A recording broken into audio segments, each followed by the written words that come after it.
নমস্কাৰ প্ৰথমতে সকলো নতুন বছৰৰ শুভেচ্ছা জনালো এই নতুন আপোনালোকৰ জীৱনত আনন্দ সফলতা আৰু শান্তি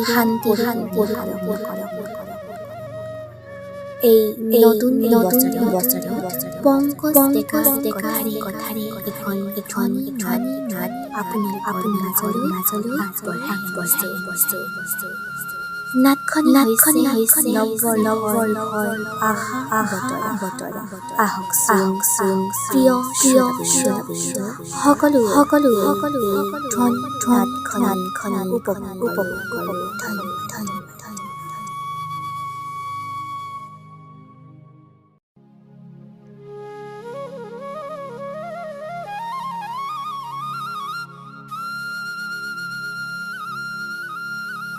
নৱবৰ্ষ আহিল মনীষা, কিজানি এই বছৰো অইন বছৰৰ দৰে শূন্যতেই যাব নেকি?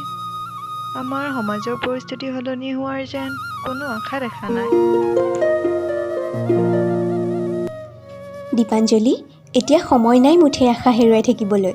নৱবৰ্ষ মানে নতুন আৰম্ভণি। আমি যদি নিজেই কাৰ্যকৰী নহওঁ, সমাজ সলনি হ'ব নোৱাৰে। তোমালোকে ঠিকেই কৈছা। নতুন বছৰৰ উদ্যমে আমাৰ জীৱন আৰু সমাজ দুয়োটাই সলনি কৰিব পাৰে।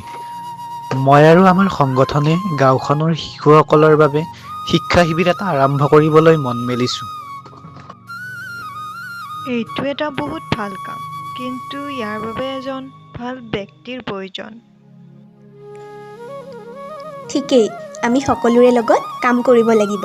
চন্দ্ৰশেখৰ ককাক এই কথা জনাই দিওঁ, তেওঁ সদায় ভাল উপদেশ দিয়ে।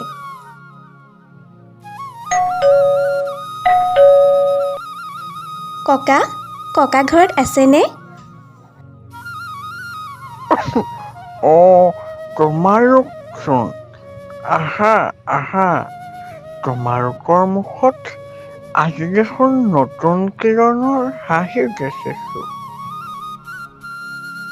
হয় ককা, আপোনাক এটা বিশেষ কথা ক'বলৈ আহিছোঁ। আমি সকলোৱে মিলি গাঁওখনৰ শিশুবিলাকৰ কাৰণে এটা শিক্ষাৰ শিবিৰ আৰম্ভ কৰিবলৈ মন মেলিছোঁ। তোমালোকৰ উৎসাহ দেখি মোৰ হৃদয় আনন্দিত। ময়ো বহু বছৰ আগতে গাঁওখনৰ শিশু আৰু যুৱতীসকলক আগুৱাই নিয়াৰ কথা ভাবিছিলোঁ, কিন্তু তোমালোকে মোৰ অসম্পূৰ্ণ সপোনক পূৰণৰ সুযোগ দিছে। ককা, আপুনি মাথো আমাক আশীৰ্বাদ দিয়ক। আমাৰ সংগঠন আৰু এই শিবিৰৰ জৰিয়তে আমি শিশুসকলৰ জীৱন সলনি কৰিম।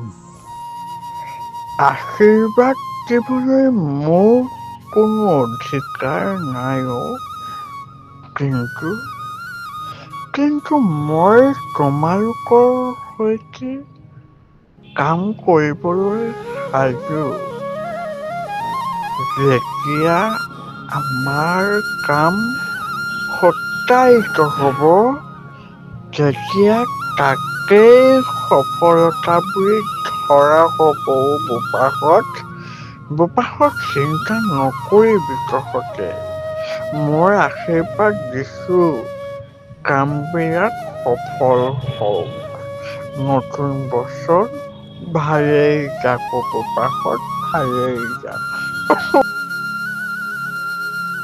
সেয়া আমাৰ প্ৰত্যেকৰে বাবে সৰ্বশ্ৰেষ্ঠ নৱবৰ্ষৰ উপহাৰ হ'ব।